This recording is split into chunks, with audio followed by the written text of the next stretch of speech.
How's it going? Welcome to my video. Alright guys, just want to give you guys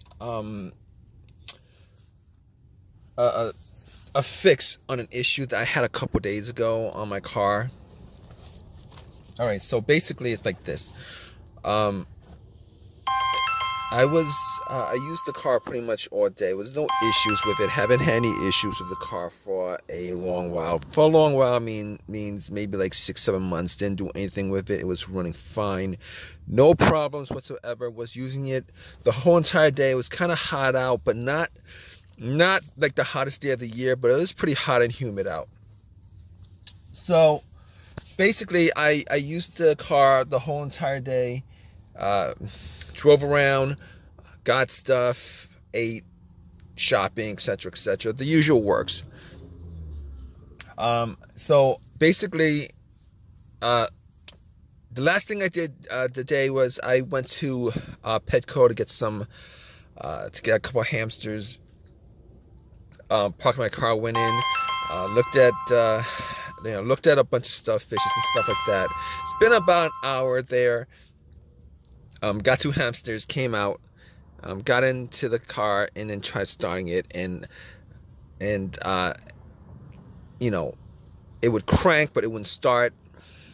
Tried a couple of times, it would crank, it wouldn't start, crank, it wouldn't start. So I'm like, all right, at that point, got a little bit worried.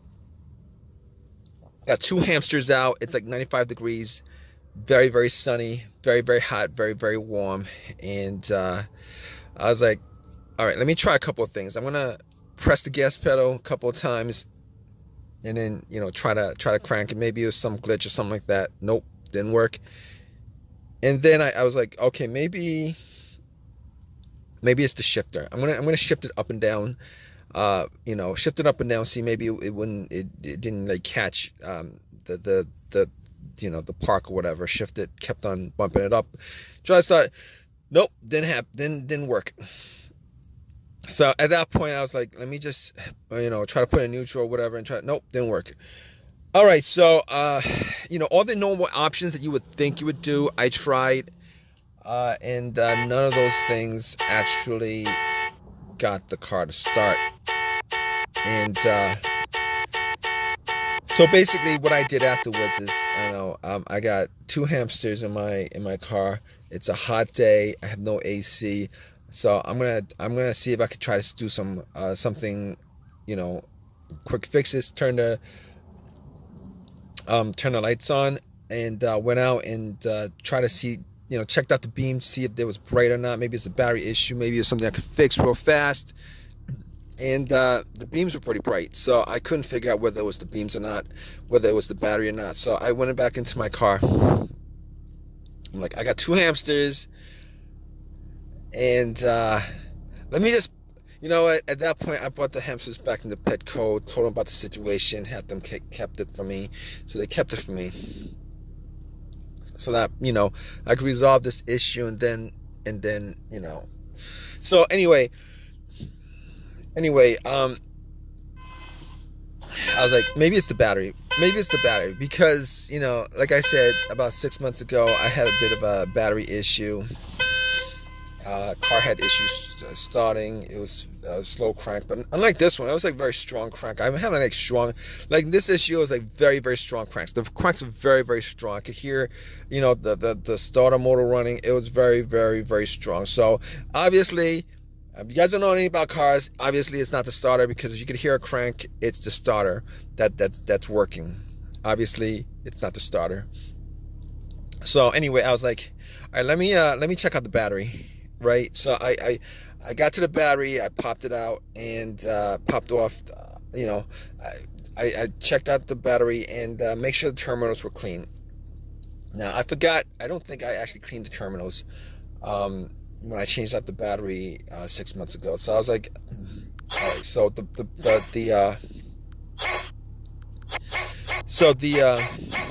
the battery was, there was some corrosion on the battery. So I got a bunch of paper towels, and then I got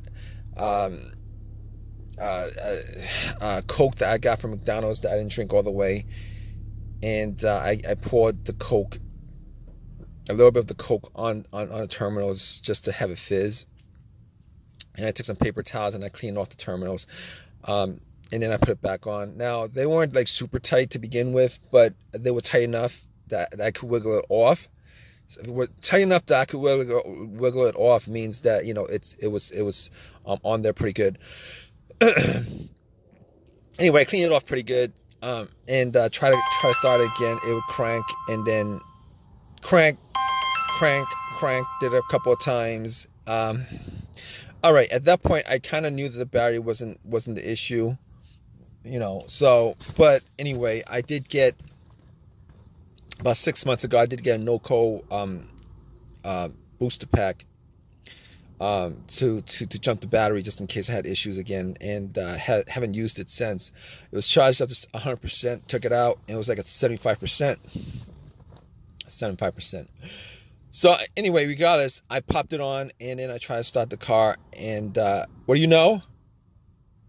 What do you know, guys? Take a guess what happened. Nope, it didn't start. It didn't start.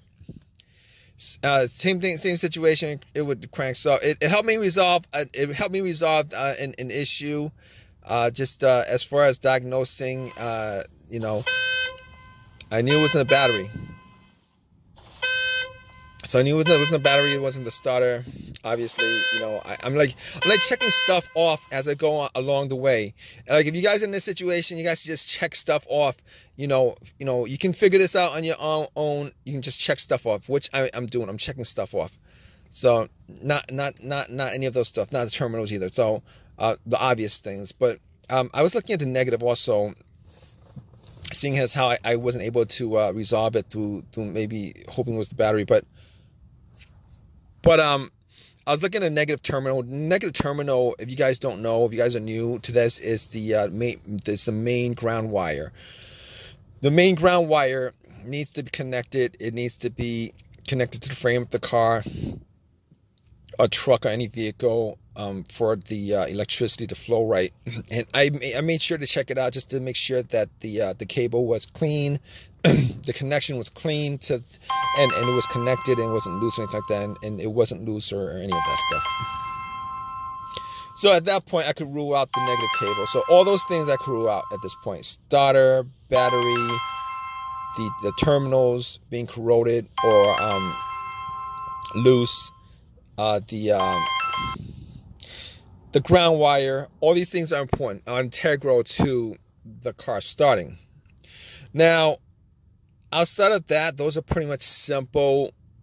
You know, you could clearly figure out whether any of those are the issue. But then, you know, after that, I was going through the whole range of stuff that could be causing this issue, that you might not be able to test it if you didn't have special equipment, which is like stuff that could cause a crank no start, be a crank, you know, could be a bunch of things. So I'm gonna just roll off a bunch of things to you that was going through my head at the moment. All right, it could be mass airflow sensor, throttle position sensor, the camshaft position sensor, the crankshaft position sensor, a bunch of stuff that has sensors to it, issues with the ECM, etc., etc. Okay, so all those things could cause this particular issue. So anyway, let me just hurry this up for you guys. So basically, I was thinking to myself, could any of those things be the cause of this issue? And it occurred to me that probably not. You guys want to know why probably not? Let me show you guys something, right? The check engine light. All right, every single one of those have a sensor, and if any of those issues was the cause of my car's issue, it would cause the check engine light to come on. Now, thinking back on that, I probably should have checked that, make sure that there was no check engine light. If I had a code reader, I would have plugged it in and made sure that there was no check engine light for that to rule out 100%. But since I took the terminals off to clean it, it would have cleared the codes. But I know that there was no check engine light when I left the car like an hour or so ago. No check engine light. I haven't had check engine light on this car forever. So at that point, 99% I could rule out everything that I just listed. Mass airflow, camshaft, crankshaft, throttle position sensor, all those things that have a sensor to it that could actually cause the issue. So I could just rule all those things out because of that deduction. But I couldn't rule out that the computer was having issues. So just to figure that out, I had an OBD2 that somebody suggested I get. I got one from Amazon, and I'll probably post the links below. But I got one from Amazon,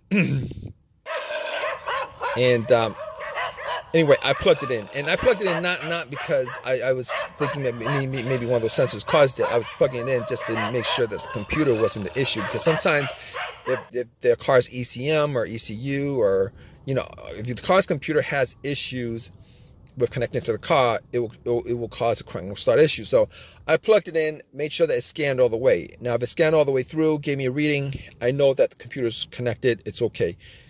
If it didn't scan all the way through, it scanned halfway, then I knew that there was some issues with the car's computer.